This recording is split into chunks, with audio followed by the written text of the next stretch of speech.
जय श्री राम दोस्तों मैं हाजिर हूं आपका दोस्त पंडित ललित शर्मा एक नए वीडियो के साथ में। दोस्तों आज हम बात करेंगे बंगाल विधानसभा चुनाव 2026 के बारे में। दोस्तों आप जानते हैं कि 23 और 29 अप्रैल को बंगाल के अंदर 2 चरणों के अंदर विधानसभा के चुनाव है और विधानसभा चुनाव में सभी पार्टियां जो है वो एडी चोटी का जोड़ लगा रही है। दोस्तों बंगाल के अंदर असेंबली के अंदर देखा जाए तो 294 सीटें विधानसभा सीट वहां है 294 और जीतने के लिए सभी दल कोई भी दल अगर जीतता है तो उसको 148 सीट लाकर बहुमत सिद्ध करना पड़ता है। दोस्तों ये तो विधानसभा के बारे में मैंने बताया। दोस्तों बंगाल के उठ किस करवट बैठेगा, कई मित्र फोन कर रहे हैं, बोलते हैं कि ललित जी आपने पिछली बार भविष्यवाणी करी थी बंगाल चुनाव के बारे में 2021 के अंदर और आपने बताया था कि ममता बनर्जी का जो है वो इस बार साख बचाने में कामयाब हो जाएगी और ममता बनर्जी जी की सरकार बनी है। दोस्तों अगर आप मेरे चैनल पर नए हैं तो सबसे पहले आप चैनल को सब्सक्राइब करें। दोस्तों अगर आप चैनल को सब्सक्राइब करेंगे तो आपको वहां पिछले जो बंगाल चुनाव पर जो मैंने भविष्यवाणी करी थी उस भविष्यवाणी का वो वीडियो आपको वहां पर लगा मिल जाएगा। दोस्तों मैंने अधिकतर जो भविष्यवाणी करी हनुमान जी महाराज की कृपा से अधिकतर जितनी भी चुनाव में भविष्यवाणी होती है सभी सिद्ध हुई है और मैं जो भी चुनाव में भविष्यवाणी करता हूं वह मैं पूरे डाटा लेकर करता हूं, हस्तरेखाओं के आधार पर करता हूं दोस्तों। मगर एक कर्नाटक का चुनाव जो था उसमें जो भविष्यवाणी है उसमें जो हाथ का जो डाटा दिया था वह उस व्यक्ति का हाथ नहीं था जो भारतीय जनता पार्टी का वहां पर चेहरा थे, तो उनका हाथ नहीं था। इसके आधार पर वो भविष्यवाणी थोड़ा सा उलट पुलट हो गई। मगर दोस्तों अब बाकी जितनी भी भविष्यवाणी हुई है वो सभी आप देखेंगे और वो सभी अक्षरश बालाजी महाराज के आशीर्वाद से सिद्ध हुई है। दोस्तों बंगाल के अंदर देखा जाए तो आज जितनी भी पार्टियां आज भारत में हैं उनमें जो बड़ी पार्टियां हैं उनका अगर स्थापना हुई है तो उसमें बंगाल का कोई व्यक्ति था जिसके योगदान से यहां पर स्थापना हुई। शायद भारतीय जनता पार्टी की स्थापना हो तो श्यामा प्रसाद मुखर्जी ने वहां पर स्थापना में भाग लिया था और अगर कांग्रेस की स्थापना हो तो कांग्रेस की स्थापना के अंदर भी भूपेश चंद्र बैनर्जी जो है उन्होंने भाग लिया था। तो ये दो जो राष्ट्रीय दल है उन दोनों की स्थापना बंगाल से मान सकते हैं। दोस्तों भारत का जो प्राचीन अगर शहर मानते तो कलकत्ता जो भारत की आर्थिक राजधानी था और अगर वहां पर देखा जाए तो सर्वप्रथम अंग्रेजों ने भी कलकत्ता के ऊपर और बंगाल के ऊपर अपना आधिपत्य जमाया था और बंगाल के अंदर जो अंग्रेज थे उन अंग्रेजों ने सबसे पहले जो अपनी चाल चली फूट डालो राजनीति वही बंगाल से करी, जिसका हमें परिणाम भुगतना पड़ा। एक हिस्सा पश्चिमी बंगाल हो गया, दूसरा हिस्सा जो बांग्लादेश हो गया, जो आज तक आजादी के बाद से आज तक वहां समस्या है। दोस्तों बंगाल का जो इलाका है उस बंगाल के इलाके से मैं वाकिफ हूं। दोस्तों एक घटना मेरे साथ में भी घटी। एक व्यक्ति ने मेरे से बोला था बंगाल के अंदर कि हम लोग जब मकान बनाते हैं और अपने पैसों से मकान बनाते हैं तो भी यहाँ पर हमें कट मनी देना पड़ता है, क्योंकि यहाँ पर वो लोग आ जाते हैं जो दबंग लोग होते हैं, वो कहते हैं कि आप अगर अपने पैसों से बना रहे तो भी हमें कुछ हिस्सा दीजिए।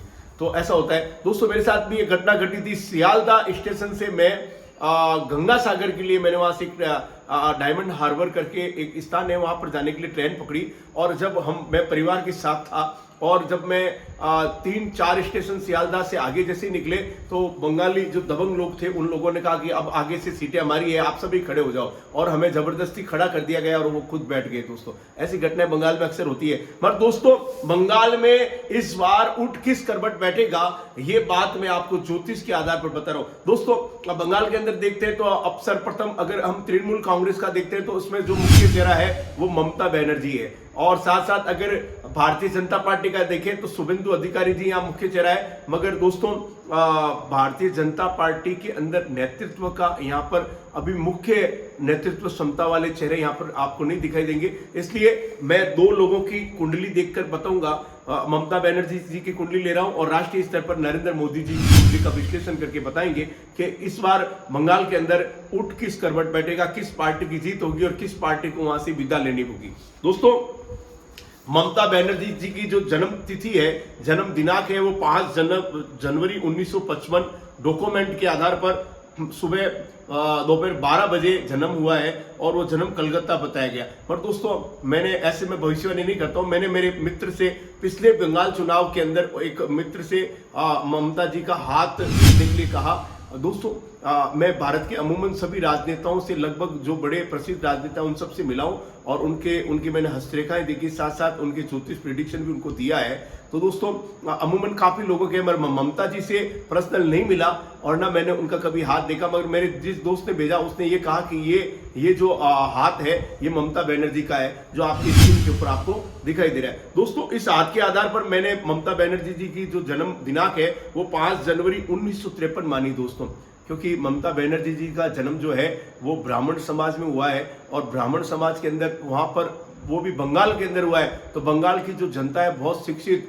बहुत बुद्धिवादी जनता है। जितने भी आंदोलन हुए वो बंगाल से शुरू हुए दोस्तों। और वहां पर अगर महापुरुषों को भी माना जाए, चाहे रामकृष्ण परमहंस की जन्मस्थली माना जाए तो बंगाल है, विवेकानंद जी की जन्मस्थली माना जाए तो भी बंगाल है, जन्मस्थली माना जाए तो भी बंगाल है, साथ साथ रविंद्रनाथ टैगोर जी की जन्मस्थली। तो यहाँ पर कला और संस्कृति बहुत समृद्ध है दोस्तों बंगाल के अंदर। तो साथ ही साथ अगर देखा जाए तो यहाँ पर पहले ज्योतिष के आधार पर नाम रखे तो ब्राह्मण समाज की है तो इसका नाम नक्षत्र पर रखता है। तो ममता बनर्जी जी का जन्म मैंने 5 जनवरी 1953 माना है दोस्तों।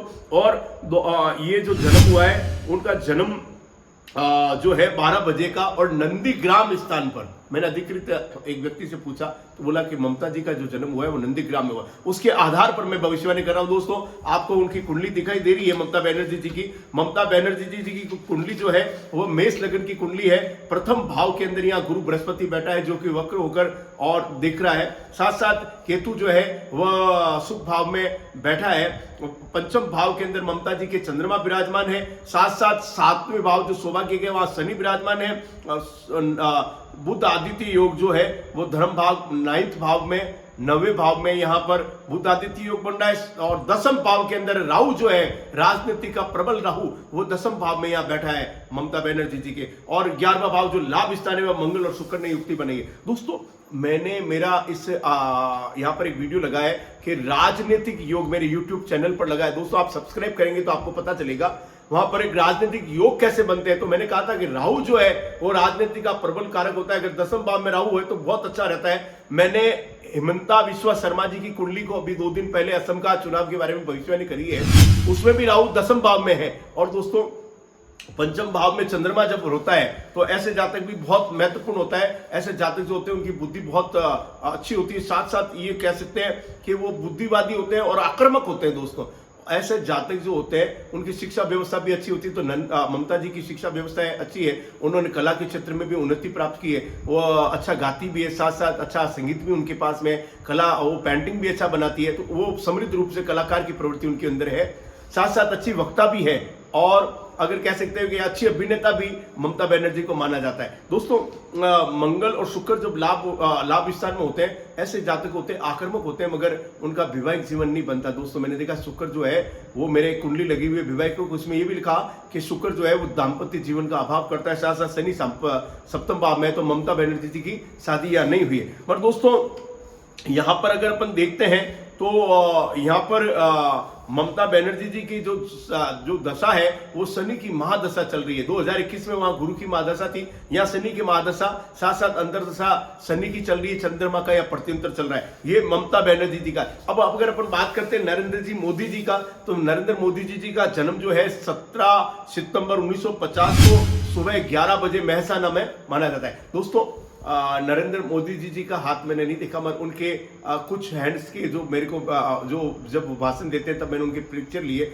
उसके आधार पर देखा तो ये यहाँ पर इनके परफेक्ट है। उनकी कुंडली भी परफेक्ट है और जन्म कुंडली के आधार पर उनका नाम है। उनका जन्म वृश्चिक लग्न में हुआ है, अनुराधा नक्षत्र में उनका जन्म हुआ है दोस्तों।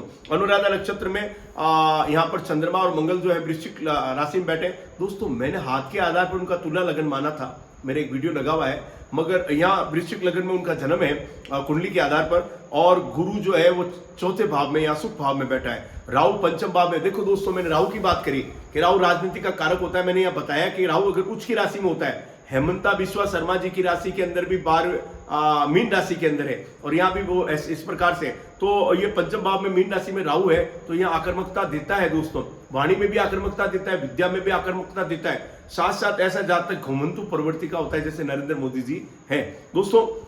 10th भाव में यहाँ भी शुक्र और शनि की युक्ति बन रही है। साथ साथ लाभ स्थान में सूर्य, बुध स्वराशिगत होकर आज बुध आदित्य योग बना है और केतु की यहाँ पर स्थिति है। दोस्तों नरेंद्र मोदी जी के अभी मंगल की महादशा चल रही है और बुध का प्रत्यंतर साथ साथ शनि यहाँ चल रहा है। दोस्तों अगर दोनों की कुंडली मिलाए, दोनों ने जीरो से शुरू किया। दोस्तों ममता बनर्जी और नरेंद्र मोदी जी ने जीरो से राजनीतिक शुरू करी और उन्होंने बहुत मेहनत करके अपना मुकाम हासिल किया है। दोस्तों मोदी जी मुख्यमंत्री रहे, साथ साथ यहाँ पर ये प्रधानमंत्री बन गए।